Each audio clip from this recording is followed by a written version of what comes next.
pickoffs actually, instead of a full-on team fight. Yeah. DEWA now with 2 more picks. Are they gonna expose, or is it gonna be a full-on team fight with the Lapu Lapu coming in, zoning with the backline, and the Claw does come through. Here's the question though, for Alter Ego, have they pulled the biggest bluff? Is it gonna be a Roger in the gold lane? Is it gonna be Roger in the jungle?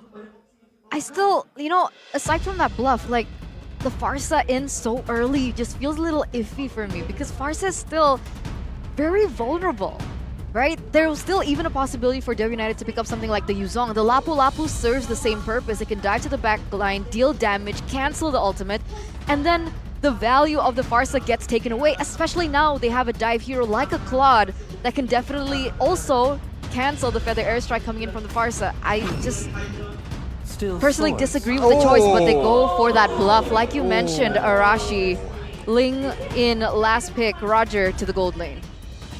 I gotta say, this looks kind of dangerous though for Alter Ego. Yeah.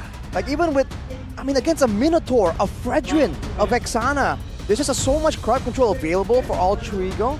And this means that the composition now, instead of going for a full-on, just a clash in the front, front to back, a 5v5 dive, they're the ones who have to try and maneuver around, go for some kind of split push play, go for some kind of pick-off before the fight even begins. Now this means that DEWA can just play the straightforward textbook game and just go for the neutral objectives and adjust depending on how Alter Ego wants to respond to it. It's very, very scary. But hey, it's Taz on the Ling, and they've already cleared a counter matchup. The Barrage was taken for Pi in the XP, denying it away from DEWA to enable that Ling on Sir Taz. Let's see if it can work. Ladies and gentlemen, a very risky draft from Alter Ego. But in certain situations, dire measures are required.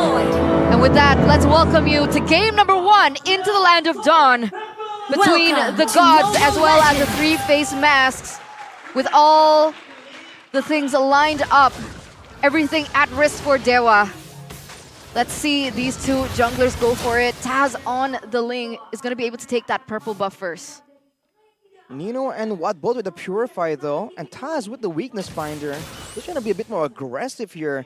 Maybe trying to go for some early pickoffs when these heroes on side of DEWA are not grouped together. That has to be in the early game though. But Gary, knowing that he wants to be aggressive, he wants to shut down that assassin, he goes for the concussive blast as well. So he's prioritizing the clear speed on top of the fighting potential. Maybe that's where Pi can try and take an advantage in the difference of frontlining for his team. All right. In terms of emblems, does anything stand out here, Arashi, before we get into the game?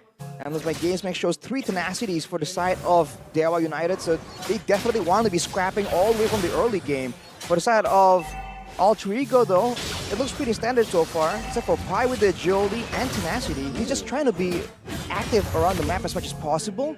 This is not the kind of hero we're used to seeing Pi use. We usually want something a bit more active in these fights.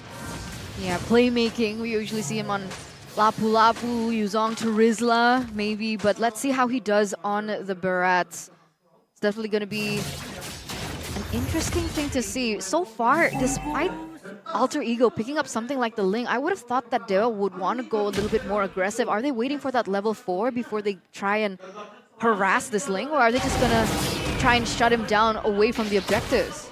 I think they're waiting to just go and play the objective game instead of going for these invades. There is Rossi that's just being a massive nuisance right here. In fact, Alter Ego are the ones going for it first. 2-level lead for Taz, and he will secure it just with a retreat. Right, gets caught on the Eternal Guard, but will be able to walk away. Even Rossi is ahead of Gary here. So many invades in the early game, and Rossi, so using the power of nature, trying to bait out that Retribution, it seems. But I don't think Gary will save that Retri. He'll just use it to secure his purple buff. All right, first turtle goes to Alter Ego against at least my expectations. That is that early game pressure, that aggression coming in from Alter Ego, from every single member right here. And need to keep in mind the fact that Trite has the lethal ignition against Keys on the Impure Rage. Going to be a difference in burst potential. What? Already chunked down. Rossi took it. He took the orange buff, and Taz took the little creep. Wow, they're just piling on everything. Seems like despite of having an assassin, they're the ones that are just trying to pressure Gary. And the team is just not really responding in time here. He's always kind of left alone somewhat until his team can really rotate to try and back him up. It seems now they're trying to commit onto Rossi, but talent prediction here, presented by Samsung Galaxy S24 series. We have 3-3, but it seems whoa, they're looking for a bit more of a fight here. Fraser's Wrath as well. But mlbb and Ranger Amas are all 2-0 for AE. You believe in the three-face masked spirit. And so far, it's working well for them, right? A 2K gold lead in the first few minutes of the game. This is definitely not the outcome that we predicted from the drafts. They've been playing it really well. The fact that they've been able to utilize the Farsa as well, high mobility hero, been able to pressure those side lanes as well. Good distraction, good damage. Oh! While charging to the back, Hayes just gets obliterated. Even Gary's next. Taz Tempest of Blades to dodge away from the Brazier's Wrath and now goes in with a combo, finding Gary. Now it's Dixon with the all-in, able to find Taz, the bravest fighter. Is Gripe goes in wings by wings. Dixon with a flicker forward, almost finding a kill on Gripe. Meanwhile, the Barat's Pie just munching down on that Minotaur as he walks back towards his lane. Still 1,800 gold lead for A. That was still also a 2-for-1 trade in favor of Alter Ego. A? For Alter A. Ego. A. For A. What's really surprising though is the fact that Taz, I think in that fight, was level 8. Gary was level 4, by the way. So he is severely under-leveled. Unfortunately for him right now, he'll be able to secure his purple buff. But Alter Ego, they're doing a great job of just letting this Ling have all the space in the world. He's farming without any interruptions at all, despite the compositions not really supposed to go this way. So this is going to be a very brutal mid-game for DEWA to withstand from Alter Ego. But if they can, there is still a possibility for them to find an opening of mistakes from Alter Ego, right? That's kind of their pattern so far. They're leading, they snowball, but they make a few mistakes, things turn around, but Alter Ego still press the issue. They just need to be able to withstand this early pressure as Taz is going to be able to get onto Dixon. I don't think you want to be taking this, Dixon. He backs off, but he gets pulled back into the Death to his welcome. Tempest of Blades used up. That's a double CC combo from the Death to his welcome to the wall to the Tempest of Blades. See ya, Dixon. Dixon just overstepping his limits there. Just teasing Alter Ego a bit too far. Just moving a bit forward, trying to threaten, you know, show some aggression back, but it's just a bit too dangerous. And for the side of DEWA, they want to go for Rossi here. I don't think that's going to be a good person to target down. He has a power of nature, gets out. And Taz is just munching on those minions and the turret up top. The distraction game is quite great right now. Oh my god, no way. Okay. The flicker in 3? No, okay. He doesn't go for it. He doesn't go for it. I would have thought that he wanted to go for the aggression, but no. Gary still gets out alive, but is going to force a recall, and that will again slow down his farming pattern. He's already so many levels behind of Taz at the moment. What is that, 4 levels? Have we seen that before? It's 4 levels? I believe it was Super Ken up against Taz on the Ling. Barat versus Ling, if you remember. That's the power of not having a Barat in the jungle up against the Ling. This is a whole different game altogether now. Level 12, Taz. Ooh. And looking at the items, Berserker's Fury, so in a prolonged fight, even without skills available, those basic attacks are gonna hurt a lot here. And this is only almost 7 minutes. He's already reaching double digits in levels. That's crazy. With the Watt chunked down. But the airstrike as well. Watt with the Battle Mirror image into the Wild Charge, but he has to purify the Eternal Guard just to peel. They've utilized their resources just to get Watt out of that spot. Taz, Haas Claws. There's just a lot more sustain if he wants to stay in the fight. So not only as an assassin, he can function more as a fighter, depending on how far ahead he goes against DEWA right now. He can just save the Tempest of Blades to use it for utility, to dodge from the very obvious crowd control tools that DEWA have, the Eternal Guard, the Bravest Fighter, and the Minuan Fury. So just like that, all the crowd control threats have been neutralized, and what? Disappears. That's a solo kill onto Watt. Absolutely disgusting now from Alter Ego. Dominance. How does Watt even try and look for his power spike if when he goes in for that, Taz punishes him left and right? Everybody's getting played by Taz at this point. Even Gary, when he's not doing anything, when he's going turtle, purple gets taken away. He's already so far behind. He's level 14 to level and he's on the turtle. Taz is gonna out-retry him. He's just gonna fly by and take it away. Gary, he's still trying to take it away, but you cannot out-retry a man who is level 14. He gets chomped up as well. He still decides to go in, and he will pay the price with a feather airstrike. Taz in the back. Now with a wild charge from Rossi. Cutting the angles, Triad might be forced to use the Minion Fury, but he will just save it. Taz taking the blades and running away. My goodness, an absolute stomp of a game. 6-level lead earlier for Taz. And you start to wonder and you start to think, why did he go for that decision to commit onto the turtle? There was absolutely no commitment from all the rest of the members.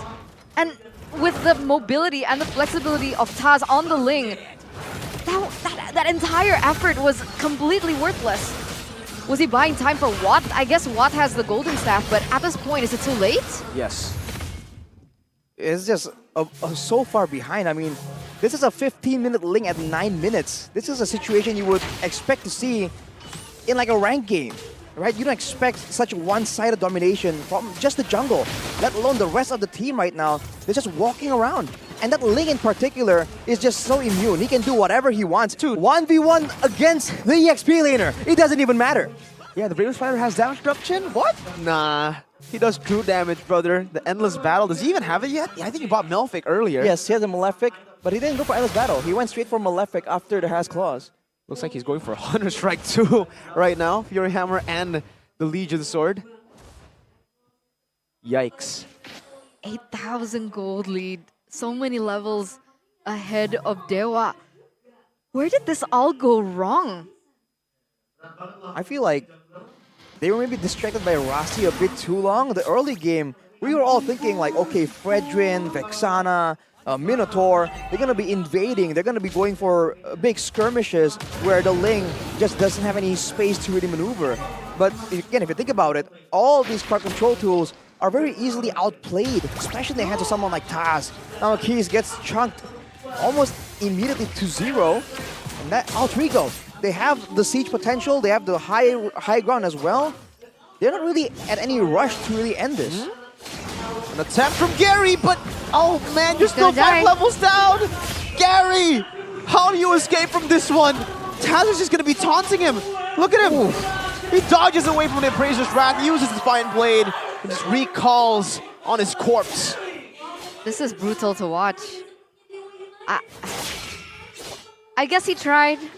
There was an attempt. I guess he tried. Oh, it's a BOD! Yeah, he doesn't even care about utility, dude. Full damage. He wants that one-shot threat, especially against the backline right here. We'll see if he even makes a move. The Lord itself. DEWA United are trying to find it, trying to clear, but it's just too tanky. Nom Nom in the flicker back. Say goodbye to Dixon. The magic trick from Alter Ego. And now in the bottom lane, it will take another base turret with the First Lord.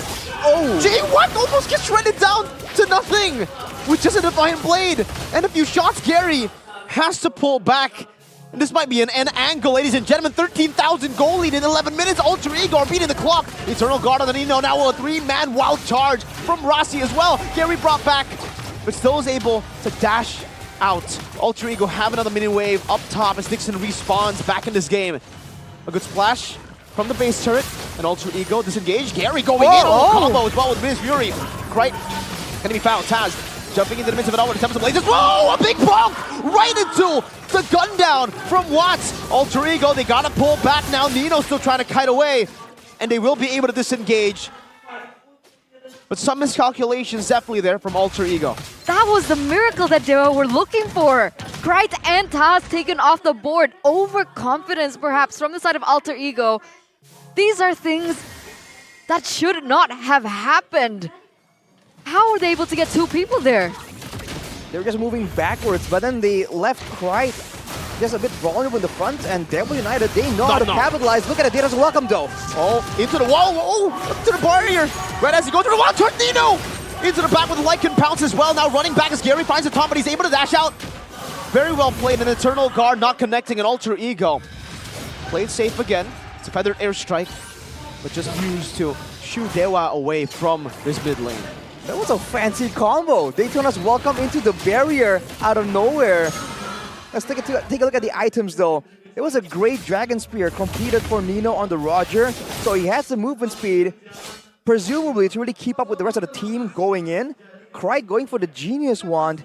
If you look at the... Man, that's a 6,000 gold advantage, by the way. But again, if you look at the rest of the members, it all amounts to about 2k gold lead. So it's an 8k gold lead for Alter Ego, but the vast majority of that is in the hands of Taz.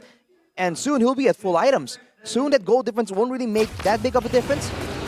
So with that sequence of events, DEWA have bought a bit more time. Alter Ego, now I think they're going to be a bit more respectful to the potential for DEWA to really win out in a team fight. Because you can see, if they can really zone Taz out and get their hands on the back line, there is still damage tradable by DEWA to throw back at Alter Ego. For sure, there's K's. Uh-oh, Gary. No way. No, he's good. He's good. He died there. That would have been crazy. He's lucky that Krite got the Holy Crystal before, after that engage, right? Because I think that would have been a little bit of a different story for Gary. He's also lucky Nino didn't go for Thunderbelt because the slow, I think, would have gotten to him. And then Alter Ego maybe would have actually executed him. But either way, the Lord is still going to fall into the hands of Alter Ego. An enhanced one at that, so it is going to be marching in that mid lane towards DEWA. Can they defend this push? We have a game fact by GoPay here. Taz succeeded in beating Kairi's record in objective farming, achieving level 15 the fastest at the 8th minute, with Kairi at the 9th. So, even until this point, even until week number 8, we have records being beaten. Yeah, and what? Almost just died through that. Appraiser's draft used preemptively. Oh my god, that's just welcome to the wild charge into Drian. Moving forward, Gary still able to survive. Dixon taking a whole lot of damage. Now as Nino goes in for Lycan Pounce. Down to Eternal Guard, but he dodges away from it. Nino with a Purify. Well played. In the back though, they'll just target the base down. Even with Taz taken out, it's not enough for DEWA to mount a comeback. Alter Ego 1-0. That was so brutal for DEWA United. That was so difficult to watch. How... It felt like DEWA still kept committing onto the same decisions that didn't